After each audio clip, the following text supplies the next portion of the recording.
제국은 어떻게 망가지는가? 절판본 세 번째. 류징화 와이징 한정수 옮김 39페이지. 기득권과 탐욕의 몰락사 아이필드.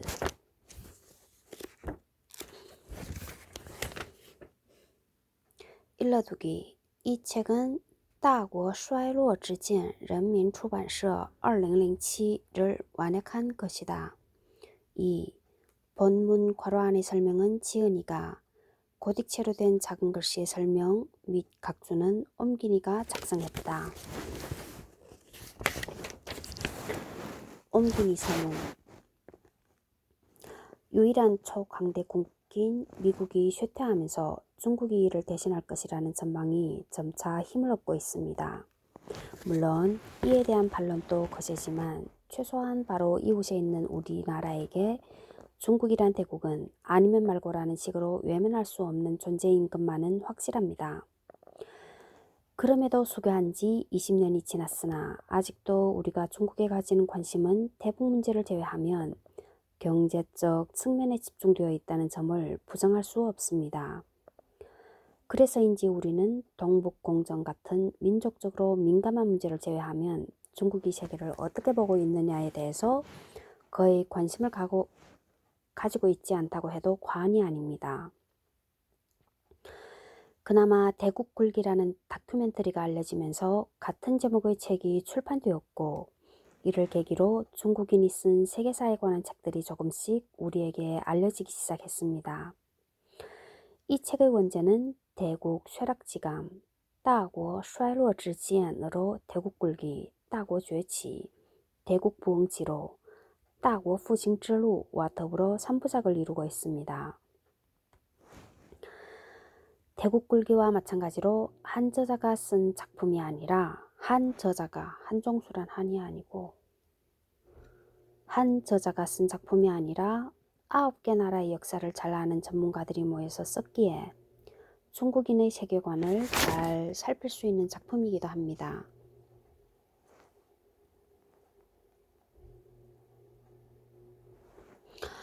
사실 번역자들에게 중국에서 나온 세계사를 번역하는 일은 중국어 실력과는 별개로 한자로 표기된 외래 고유명사의 발음을 찾아야 하는 고역을 피할 수 없는데, 필자 역시 예외가 아니었고, 그나마 인터넷이라는 신통한 물건이 있어 수고를 덜 수 있었지만 아무래도 페르시아, 아랍, 비잔티움, 몽골사는 생소한 부분이 많았습니다. 이런 기술적인 문제 외에도 끌끄러운 점은 중국 특유의 역사관에 있습니다. 예를 들면 우리와는 다르게 이슬람에게는 호의적인 반면 기독교에게는 그 반대이며 심지어 반제국주의적인 사관을 가지고 있는 경우도 있습니다.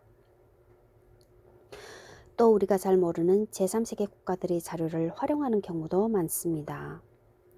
중국 지식인들은 민중봉기가 역사에 미치는 영향에 많은 관심을 두고 있습니다. 이 책에서도 특히 로마 제국 편에서 민중봉기에 많은 지면을 할애했습니다. 더불어 생산 양식과 계급 대립에 대한 서술도 눈에 자주 띄는데, 이런 관점은 마르크스의 냄새가 솔솔 나긴 하지만 상당히 세련된 면모를 보이는 점은 주목할 만한 부분입니다. 이 책의 미덕은 무엇보다도 쇠락이라는 코드에 충실하다는 것입니다. 굴기를 묘사한 지면은 20% 정도에 불과하고 20%면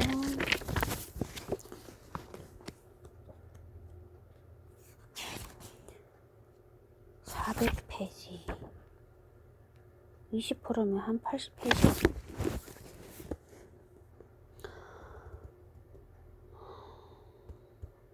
나머지 지면은 모두 쇠락을 묘사하는 데 할애하고 있습니다.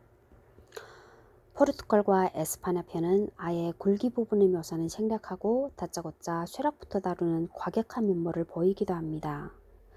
또 소련 편에서 보이는 소련 체제에 대한 비판은 전혀 공산주의 국가에서 나온 책 같지 않습니다. 옮긴이로서는 우리가 자주 접한 일반적인 세계사와는 조금은 다른 중국의 지식인들의 독특한 시각을 볼 수 있었던 점이 소득이라면 소득이었습니다.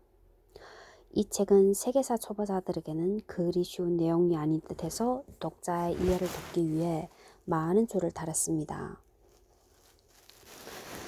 전문가들이 한정된 지면에 쓰다 보니 역사적 사실을 압축해 표현한 부분이 많아서 그 배경을 찾아보기 위한 방편에서였지만 막상 책으로 나오려 하니 원서의 모양을 훼손하지 않았나 하는 두려움과 독자 여러분의 눈을 어지럽히지 않을까 하는 미안함이 앞섭니다. 이 점 여러분의 양해를 구합니다. 마지막으로 번역 원고가 예상보다 많이 늦어졌음에도 기다려준 도서 출판 아이필드 관계자에게 고맙다는 말을 전합니다. 2012년 4월 엄기니 한종수.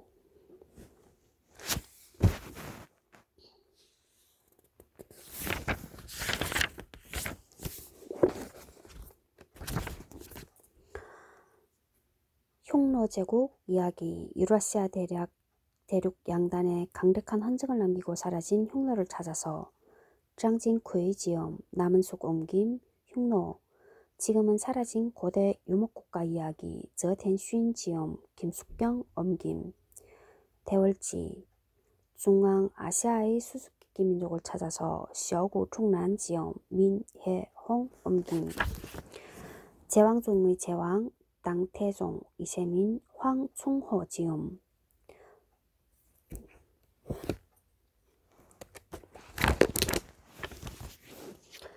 2. 페르시아 제국의 쇠망 38페이지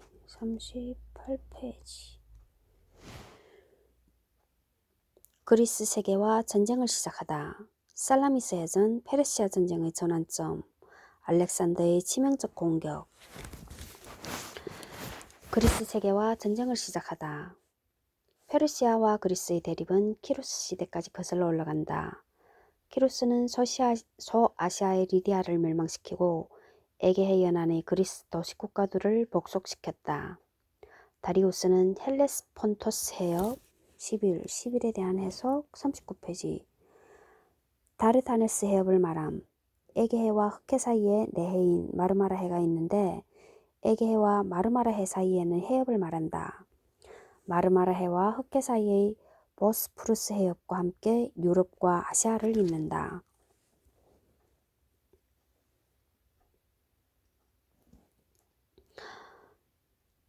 다리우스는 헬레스폰토 해협을 건너 먼저 스키다이를 제압한 다음 트라키아, 발칸반도 남동쪽 지방을 정복함으로써 그리스가 흑해 연안으로 진출하는 길목을 차단했다.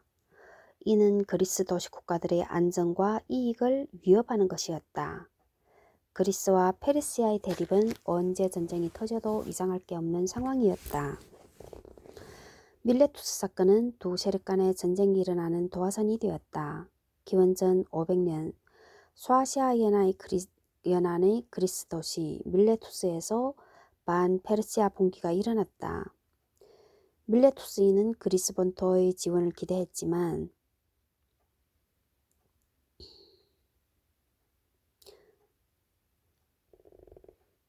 아테네 등 두 도시에서 보낸 20척의 군함이 전부였다.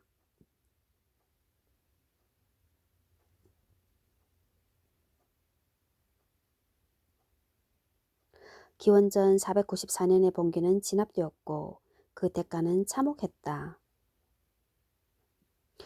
남자는 모두 죽임을 당하고 여자와 아이들은 포로가 되어 홍해 연안까지 끌려갔다. 번성하던 상업도시가 완전히 파괴된 것이다. 이런 만행은 그리스인에게 큰 충격을 주어 아테네에서는 밀레투스의 함락이라는 연극이 상연될 정도였다. 12. 밀레투스의 함락 12에 대한 해석 39페이지 생물미상의 그리스 비극 시인 프리니쿠스의 저작으로 알려졌다. 그러나 이 작품은 아테네인의 감정을 상하게 하는 결과를 낳아 벌금형을 치렀다. 기원전 476년에 발표한 포이니사이는 살라미스 섬의 전쟁 소식에 접한 페르시아 황실을 다룬 작품으로 대중의 호응을 얻어 처음으로 상을 받았다.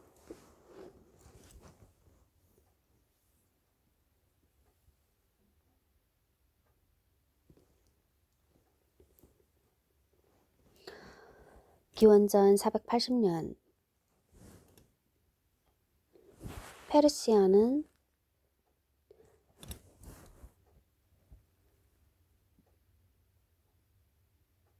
제3차 침공을 감행했다. 13에 대한 해석 39페이지. 밀레투스 진압을 1차 원정, 마라톤 전투로 유명한 기원전 490년의 원정을 2차 원정으로 본 것 같다. 이때의 왕은 다리우스 아들 크세르크세스 1세 제위 485 내지 465였다. 200만에 달한다는 그의 대군이 물을 마시면 강물이 말아버릴 정도였다고 한다. 그리스도 대규모의 함대를 편성했고 처음이자 마지막으로 스파르타와 아테네를 맹주로 하는 연합군을 결성했다. 테르모필레 전투에서 보여준 스파르타 전사의 영웅적인 기계는 압권이었다. 이 전투에서 힘겹게 승리한 페르시아군은 그리스 중심부로 진입해 아티카 반도를 거쳐 아테네를 불태워버린 후 셀라미스만에 이르렀다. 이 좁은 만은 마치 아테네인의 무덤 같아 보였지만 결과는 예상과 달랐다. 셀라미스 해전, 페르시아 전쟁의 전환점. 기원전 480년 9월 20일 새벽 셀라미스에서 해전이 시작되었다. 14에 대한 해석 39페이지. 계기일식이 진행되던 10월 2일 스파르타는 셀라미스 승전을 축하했으므로 전투는 9월 말에 진행되었던 것을 알 수 있다. 대부분의 학자들은 9월 27일과 29일 사이에 전투가 행해졌다고 본다. 페르시아와 성경, 에드윈 M, 야마우치저, 박은규, 이한영, 조영성, 역, CRC 2010 258쪽.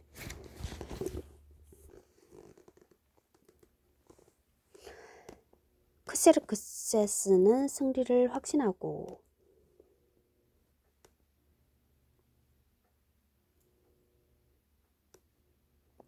해역이 바라보이는 고지에 올라 사관에게 전투 과정을 기록하라고 명했다. 그러나 전투는 그의 기대와는 전혀 다른 방향으로 움직였다. 페르시아 군함은 크기는 했지만 기동력이 떨어져 좁은 해역에서의 전투에는 적합하지 않았다. 반면에 그리스의 군함은 작고 민첩했다. 저녁까지 계속된 이 전투에서 페르시아 해군이 전멸하자 크세르크세스는 철수할 수밖에 없었다. 셀라미스 해전은 페르시아 전쟁의 전환점이었다. 좁은 해역이 페르시아 해군에 불리하다는 것을 알면서도 페르시아는 힘만 믿고 현실에 맞는 전술을 택하지 않았다. 패전 이후 페르시아군은 수동적인 위치로 몰렸다. 기원전 479년 페르시아 육군이 플라타이아에서 괴멸되고 해군은 비칼레 전투에서 참패함으로써 소아시아 연안의 그리스 도시들이 차례로 독립했다. 페르시아의 패인은 내부 역량을 집중하지 못한 데 있었다. 군대의 규모는 컸지만 언어가 47종이나 될 만큼 복잡해 통일된 지휘를 할 수 없었다.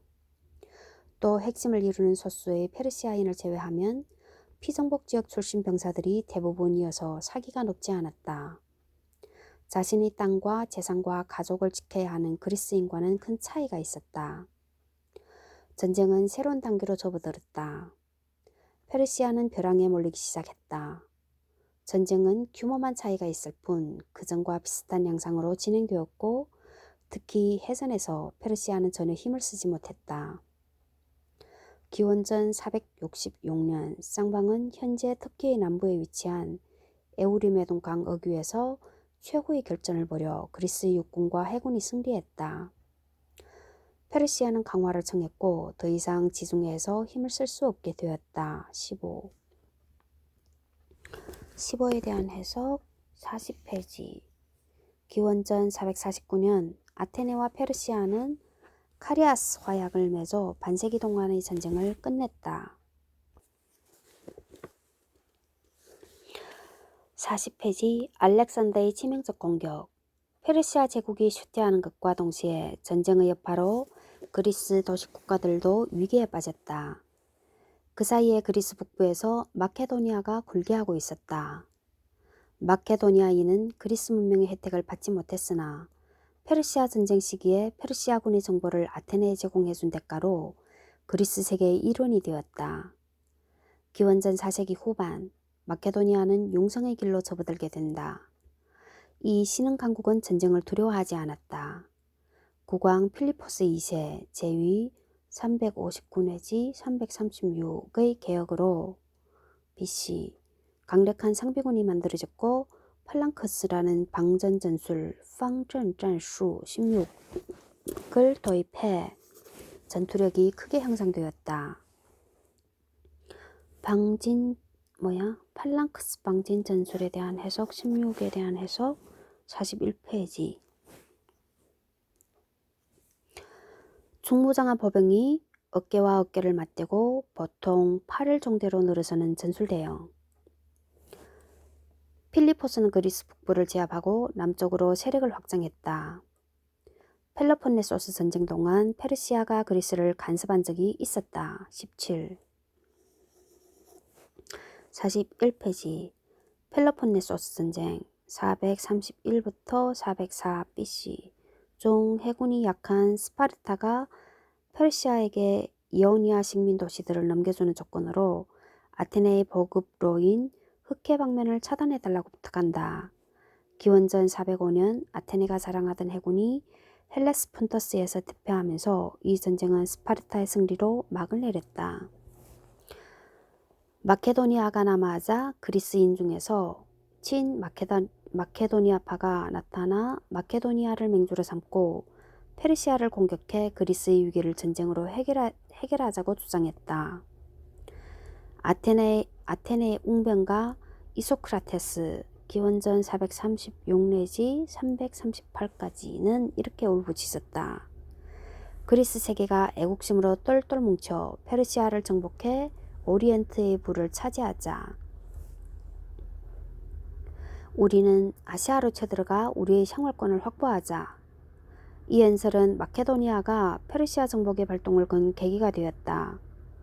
마케도니아로서는 그리스 세계의 호감을 얻을 필요도 있었고 반야만 상태에서 갓 벗어난 그들에게 페르시아는 매력적인 먹잇감이기도 했다. 18. 41페이지 18. 마케도니아는 페르시아군의 원정 도상에 있던 관계로 국토가 철저히 유린당했다. 비록 페르시아가 아테네에 졌다지만 페르시아가 존속하는 한 여전히 그럴 가능성이 높았다. 이것이 그리스 북부 마케도니아의 여러 부족들이 통일을 이룰 수 있게 된 큰 이유였다.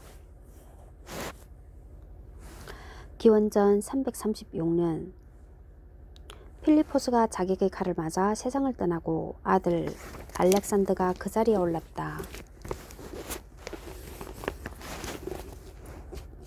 이 혈기왕성한 젊은 왕은 나이에 비해 경력이 대단했다.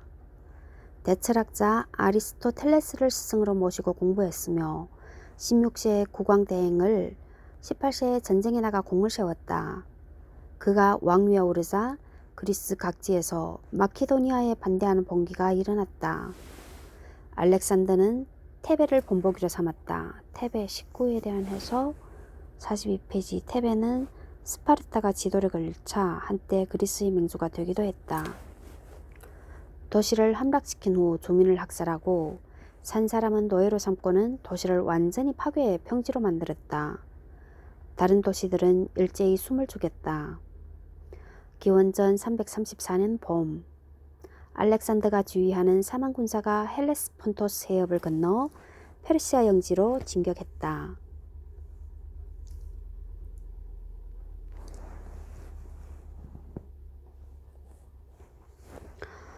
그는 해협에 설치한 부교를 태우고 한 달치가량만 가져감으로써 배수의 진을 쳤다.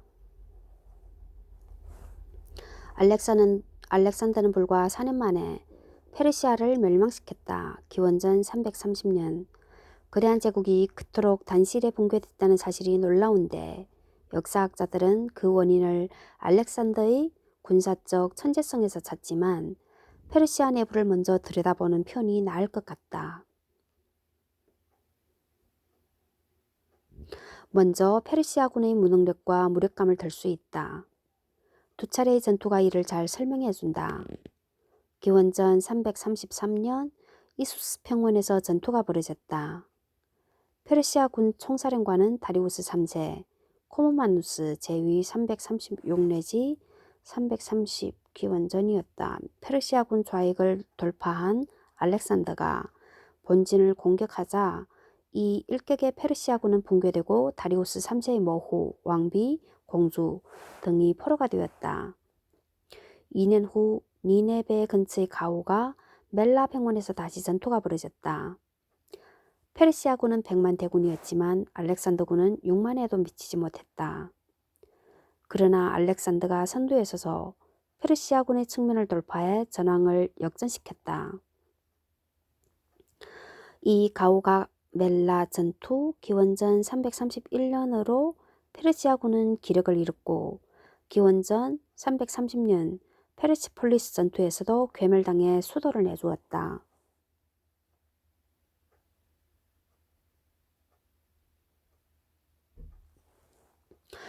두 번째로 인심을 무시한 통치를 들 수 있다. 지배민족인 페르시아인과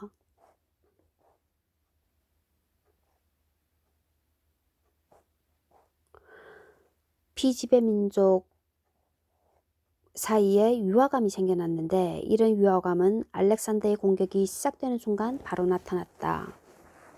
알렉산더가 페니키아의 티로스 20에 대한 해석 티로스 43페시 레바논 남부에 있는 도시 티레이의 이름 공격할 때 기원전 332년 1월 7개월간 악전고투를 한 적이 있었다. 만약 페르시아가 원군을 보내거나 알렉산더의 군대를 견제했다면 어떤 결과가 나올지 알 수 없는 상황이었으나 수수방관했다. 한편 알렉산더 군대가 이집트로 남하할 때 이집트인은 알렉산더를 해방자로 여기고 파라오로 초대할 정도로 페르시아 영내에서 민족 간 갈등이 심했던 것이다.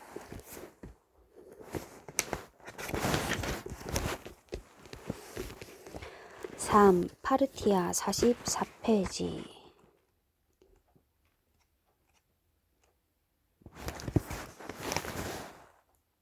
알렉산더 대왕의 페르시아화와 셀레우코스 왕국의 그리스화, 파르티아의 굴기와 제국의 건설, 로마와의 오랜 대치, 파르티아 제국의 쇠망.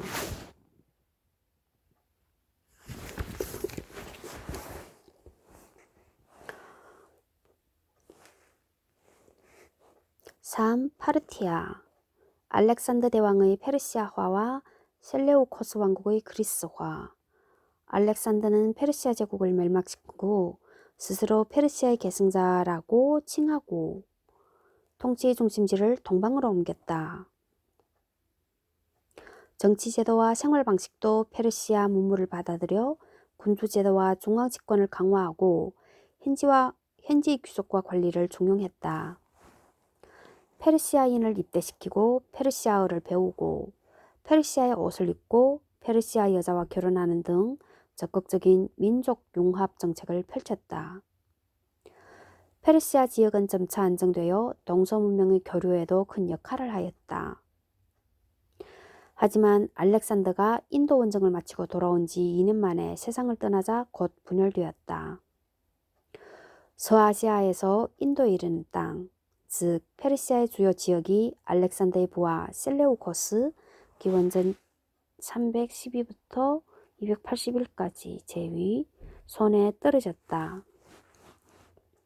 그는 알렉산더와는 달리 페르시아 고유 문화를 배척했다. 그리스인과 마케도니아인의 이민을 장려했고 이들이 지배하는 그리스의 도시들이 건설되었다. 그러나 셀레우코스 왕국 기원전 312부터 64까지의 지배력이 약해지면서 그 영내에 소국들이 생겨났다.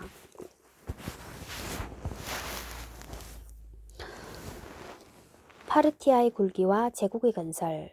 파르티아는 이른 소국들 가운데 하나였다. 파르티아란 원래 카스피의 동남쪽 지방의 이름이었다. 기원전 3세기 중반 이란어족에 속하는 카스피의 동부의 파르니 부족이 그리스인의 지배에 반대하는 투쟁에 나섰다. 기원전 247년 셀레우코스 왕국이 대외 원정에 나선 틈을 타 봉기를 일으켜 그 부족의 지도자 아르사케스가 왕이라 자칭했다. 1세 제위 247부터 기원전 211까지 기원전 238년 아르사케스가 파르티아 일대를 장악하지만 곧 진압되었다. 한편 로마 제국이 동쪽으로 진출하자 셀레우코스 왕국은 로마의 공세를 막아내지 못했고 기원전 2세기 중엽에는 권력 투쟁까지 겹쳐 와해되기 시작했다. 기원전 176년 파르티아는 셀레우코스 왕국의 영토를 잠식하기 시작해 기원전 155년에는 이란 고원 서부와 메디아의 대부분을 차지했다. 기원전 141년 티그리스 강변의 셀레우키아를 점령하고 메소포타미아 지방을 장악함으로써 바빌론의 왕이라 칭할 수 있게 되었다. 미트리다테스 1세 제위 171 내지 138은 셀레우코스 왕국을 티그리스 강 서안으로 밀어냈고 그의 후계자들은 세력을 확장해 아르메니아와 국경을 접하게 되었다. 중국에서는 파르티아를 안식이라 불렀다. 파르티아를 안식.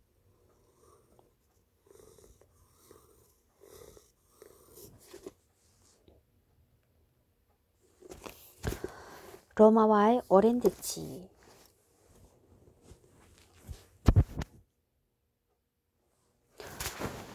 파르티아와 로마는 비슷한 시기에 굴기에 각각 서쪽과 동쪽으로 세력을 넓혀나갔다.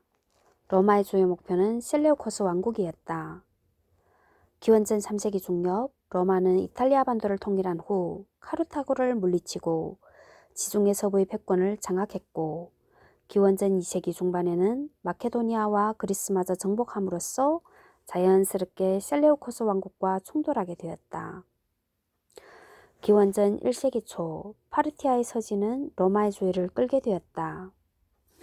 기원전 92년 본국의 봉기를 진압한 로마의 장군 술라 기원전 138부터 78은 유프라테스 강변에서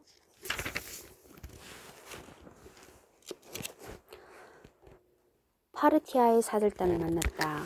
술라는 의자 3개를 놓고 자신이 가운데에 앉고 로마의 꼭두각시와 파르티아의 사절 대표를 왼쪽과 오른쪽에 앉게 했다. 회담 내용은 전해지지 않지만 파르티아의 사절은 이른 모욕에 제대로 반격하지 못했다는 죄로 사형에 처해졌다고 한다. 기원전 64년 폼페이우스, 기원전 106부터 48까지가 셀레우코스 왕국을 멸망시키자 서로 국경을 맞대게 된 로마와 파르티아는 기원전 64년부터 기원 후 217년까지 약 250년간 대치하게 된다. 기원전 53년 첫 번째 큰 전투가 벌어졌다. 로마의 장군 크라수스 21일에 대한 해석 46페이지 1차 삼두정치의 한 사람이며 스파르타쿠스의 노예봉기를 진압했다. 생물연도는 기원전 115년경부터 기원전 53까지.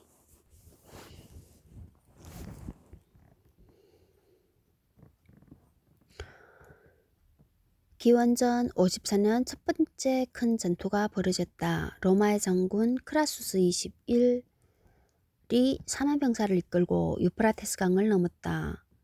파르티아의 장군 수레나스 기원전 84 내지 52는 로마군을 유인한 후 맹공을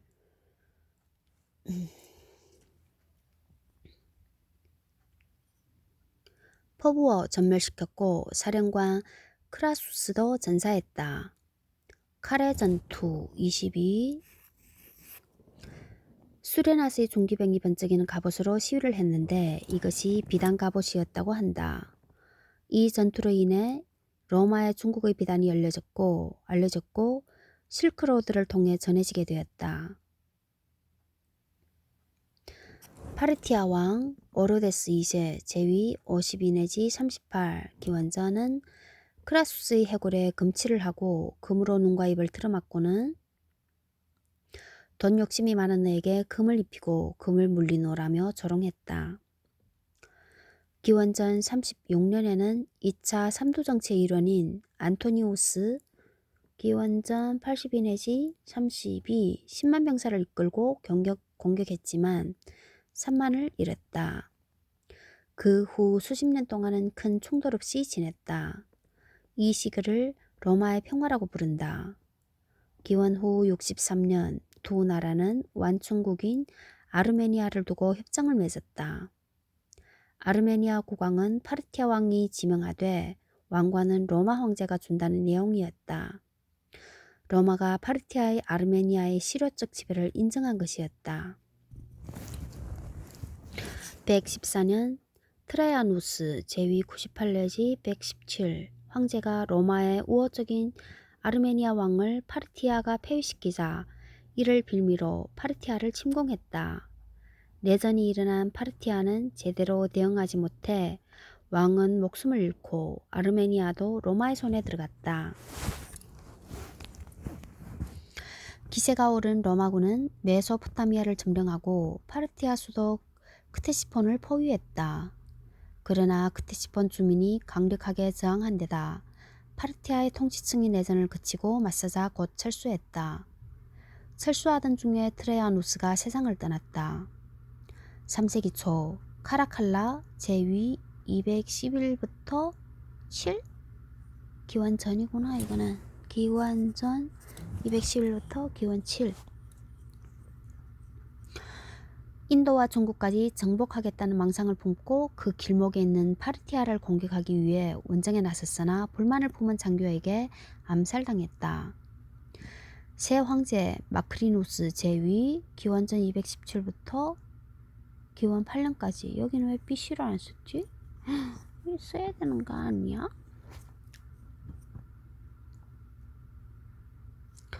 포로를 돌려주고 배상금을 지불한다는 조건으로 파르티아와 강화를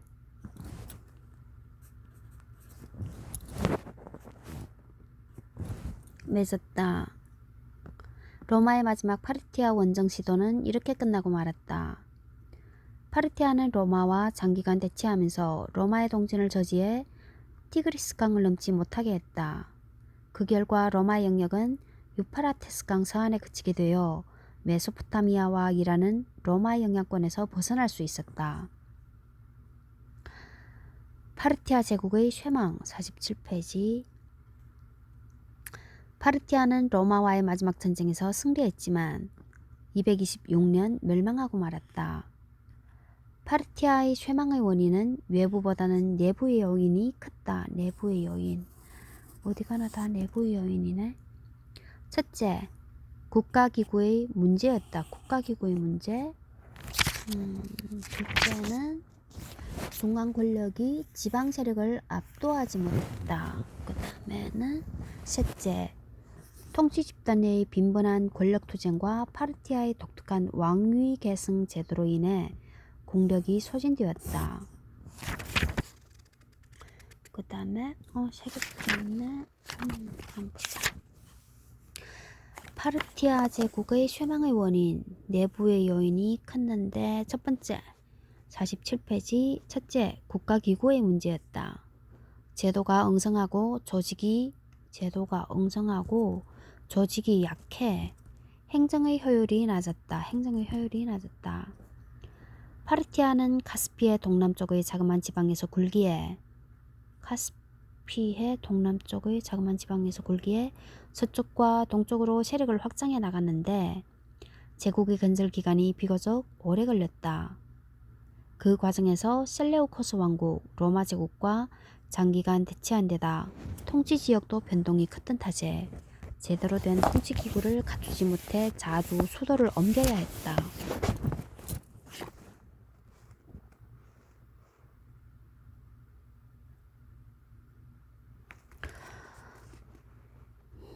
건국 후 200년 동안 다라, 헤카톤필로스, 엑바타나 등 여러 도시를 수도로 삼고 전전하다가 기원전 1세기 중엽에 티그리스 강변의 크테시폰에 정착했다. 본래 유목문이었던 파르티아인은 농경화된 지 얼마 되지 않아 국가 통치에 대한 노하우가 부족했고 지배층 내에서 상시적으로 권력 투쟁이 벌어졌다.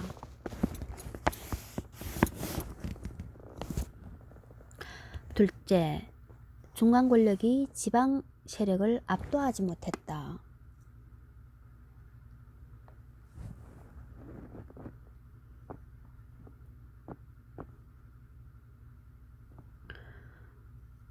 이는 제도와 전통, 문화와 민족 간의 차이에 따른 결과였다. 국왕은 최고 통치자였지만 많은 견제를 받았다. 왕위는 북의 계승이 원칙이었으나 때로는 아들이, 때로는 동생이, 때로는 조카가 계승했기 때문에 어느 정도 권력이 있는 자라면 누구라도 야심을 품게 만들었다.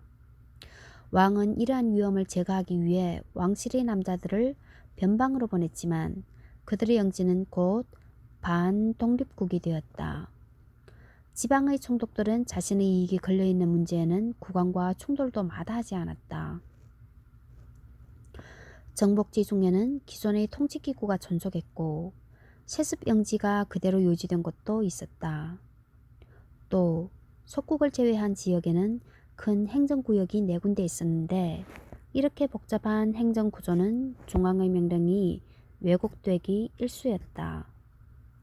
1세기 무렵 로마인은 파르티아를 통일된 제국으로 보지 않고 18개의 왕국 연합체로 파악할 정도였다. 유목민의 전통 때문에 파르티아의 기병은 강했지만 상비군을 가지지 못했으므로 전쟁 시 귀족들이 사병을 모아 군대를 편성했다.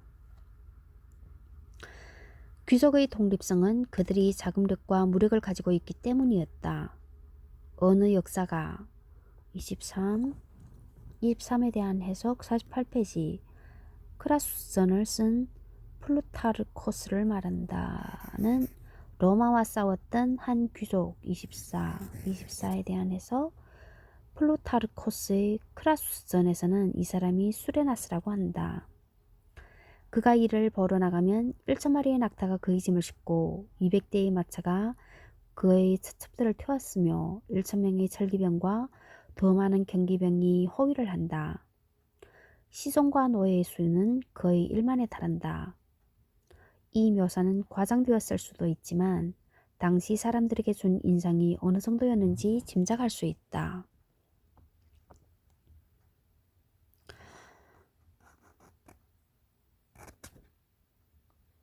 파르티아는 유목민이 세운 나라였으나 헬레니즘의 영향을 강하게 받았다. 정부의 공식 용어는 파르티아어였지만 그리스어를 병용했으며 서아시아에서는 아람어가, 메소포타미아에서는 쐐기 문자가 사용되었다.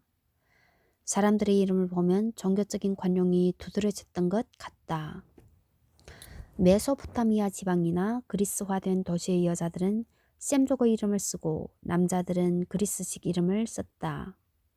복장은 오리엔트풍이었지만 도시에는 유대교회당, 기독교회, 그리스의 신전, 오리엔트의 신전, 조로아스터교 사원, 불교 사원도 있었다. 다양한 종교는 문화의 융합에는 유리할지 모르나 종교 간, 민족 간의 충돌을 야기해 사회 분열의 원인이 되었다. 셋째, 통치 집단 내의 빈번한 권력투쟁과 파르티아의 독특한 왕위 계승 제도로 인해 국력이 소진되었다. 큰 것만 쳐도 3번에 걸친 내란으로 국가는 치명상을 입었다. 기원전 1세기 초 미트리다테스 2세 제위 123 내지 기원전 88은 로마와의 분쟁을 예견하고 준비에 착수했지만 내란이 일어나는 바람에 서쪽의 전선을 떠나 동부로 돌아가야 했다. 참고로 미트리다테스 2세는 처음으로 중국과 수교한 군주이며 장건, 정치엔, 기원전 114년까지를 만난 인물이다. 25번 미트리다테스 2세 치하의 강력이 가장 넓었으며 파르티아 왕들 가운데 가장 큰 업적을 남긴 왕으로 기원전 92년 파르티아로서는 처음으로 로마와 제약을 맺었다. 고타르제스 1세 제위 기원전 95 내지 90까지 때에는 일부 속국들이 이탈했다. 고타르제스는 무능해서 귀족들은 오르테스 1세 기원전 90년부터 80년을 새 국왕으로 추대했지만 오래가지 못하고 다른 사람이 국왕을 즉위했는데 나이가 80살이었다. 26 26에 대한 해석. 기원전 80 내지 기원전 77까지 제외했는데 이름은 전하지 않는다. 파르티아의 인물이 빈곤했음을 증명하는 사례다. 기원전